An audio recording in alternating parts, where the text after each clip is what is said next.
Recentemente li um mangá chamado Koelakan, da mangaka Kayoko Shimotsuki. No começo eu achava que era mais um mangá de shoujo, como está claro com o logo da New Pop Sakura, um dramazinho que não seja tão pesado. O mangá, além de ser um shoujo de romance com a retocada de drama, também tem mistério, vida escolar e psicológico. Enquanto eu estava lendo, o mangá acabou sendo muito mais diferente do que eu imaginava em minha cabeça. A história começa com um anúncio na escola sobre um professor de matemática que foi assassinado na noite passada. Assim somos introduzidos à protagonista, Satomi Hisano, que não está chorando enquanto todo mundo à volta dela está caindo aos choros. Assim aparece uma ovelha a chamando de fria. Por que aparece uma ovelha do nada? Ainda não está na hora de falar sobre essa loucura. A ovelha pega no pé dela, a menosprezando, até que um garoto a salva dessas alucinações a chamando. O seu nome é Kentaro Kohara. Ele diz para Hisano para irem para a sala de recepção. Na sala de recepção eles se encontram com dois policiais ou detetives, e que vou se referir a policiais, que procuravam os representantes de classe do segundo ano, que são Hisano e Kohara. Os policiais fazem perguntas sobre o Sr. Mogi, o professor que foi assassinado. O Kohara começa a falar de como o assassinato do professor poderia ter sido um crime de ódio, mas as suas observações são logo recusadas pelos policiais. O policial Saitama pergunta a Hisano se ela gostava desse tal professor que foi assassinado. Hisano responde que não gostava tanto dele. E do nada aparece a mas ela fala que não é como se ele fez algo de ruim para ela, enquanto abraça a ovelha que fala mal dela. Ela continua falando sobre como ninguém realmente gostava dele, mesmo que ele não fosse alguém mau, até que é interrompida por um cara atrás dela por falar desse jeito sobre alguém morto. Kohara concorda com o que a Hisano disse. Ele diz que o assassinato pode ter feito sentido, já que ninguém gostava dele. Depois disso, o interrogatório acaba. Enquanto Hisano caminha pelo corredor após sair da recepção, ela se encontra de novo com Kohara. Ele tem uma conversa com ela sobre ela sendo a única que não chorou, e fala que se não tivesse chorado, pensariam que ele é frio. Depois leva um tapa dela. Eles se deparam com um homem levando as coisas do Sr. Mogi. Kohara tropeça nele e rouba um player de música, que na verdade é dele. Uma revista chama a atenção de Hisano. É uma revista com imagem tirada pelo tio de Kohara do dia em que um casal cometeu a palavra com S em um apartamento usando gás. E Hisano é a menininha que aparece abraçada com uma mulher na imagem. Se revela que Hisano costumava ser vizinha desse casal. Naquele momento ela estava com sua mãe.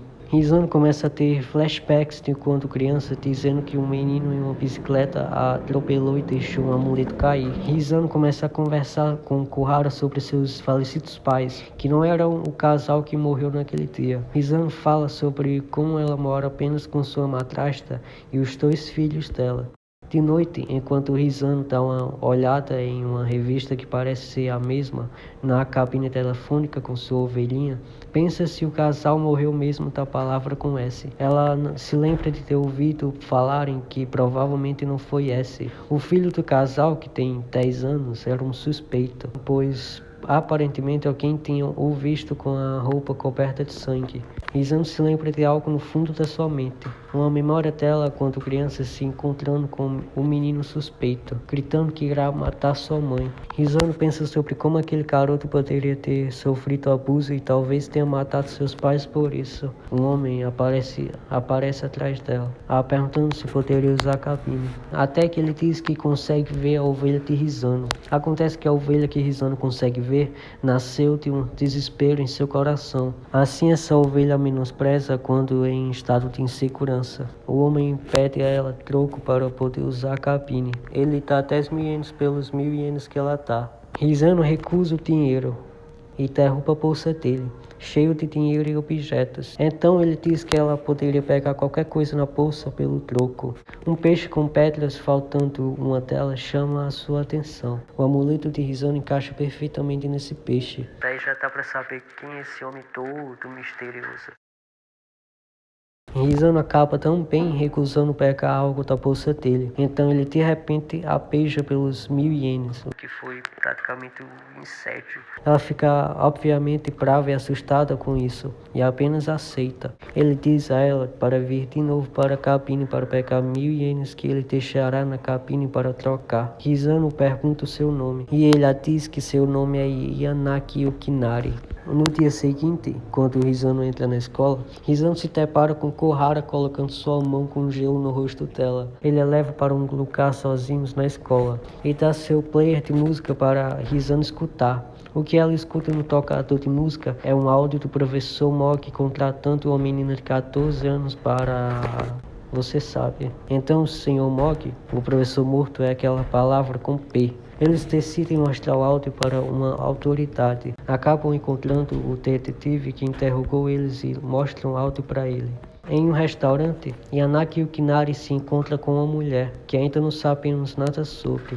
É revelado pelas falas do detetive que a menina que o professor Mock contratou era Tanabe Ai, cujo tutor era Shimizu Kurumi, a mulher com quem Yanaki está conversando. Eles falam sobre o amuleto perdido e sobre Rizano, e Kurumi termina dizendo que precisam silenciá-la.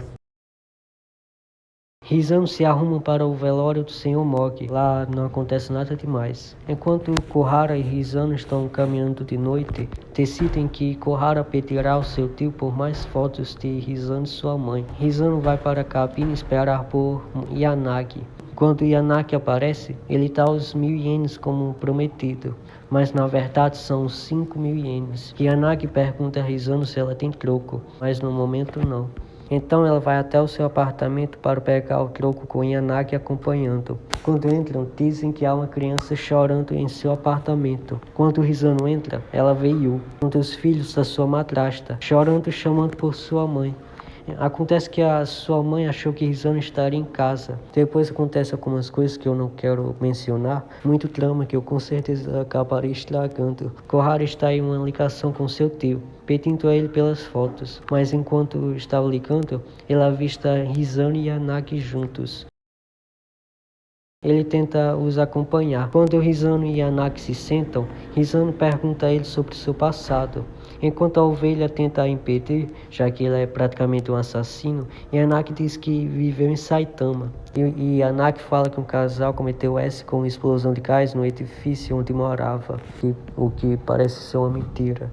E Rizano finalmente pergunta a Yanaki se ele era o menino na bicicleta. A resposta de Yanaki é... ele não lembra. Todos nós sabemos que ele tá mentindo. Eles vão ao restaurante, onde encontram Kurumi. Eles conversam um pouco, e de repente, Kohara aparece. Por ele se sentir preocupado pela sua colega, e provavelmente com ciúmes, ele diz para Rizano que ele depois irá a levar para o apartamento dela. Mas ela o diz que não irá voltar para lá hoje, pois ficará na casa de Kurumi. Na casa de Kurumi, no sofá, está Rizano pensativa. Daí Kurumi pega uma...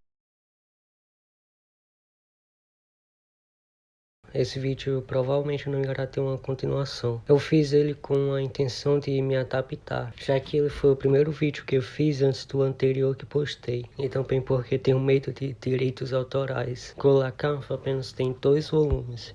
E se você quiser continuar a história, leia por si só. Talvez quando eu ler o segundo volume eu vou falar na aba comunidade o que achei. Irei colocar os links dos 2 volumes na Amazon na descrição para eu beneficiar de alguma forma a autora. Se você quiser comprar os 2 volumes, eles costumam ficar por um preço razoável de 14 a 18 reais. Espero que vocês tenham gostado e tchau!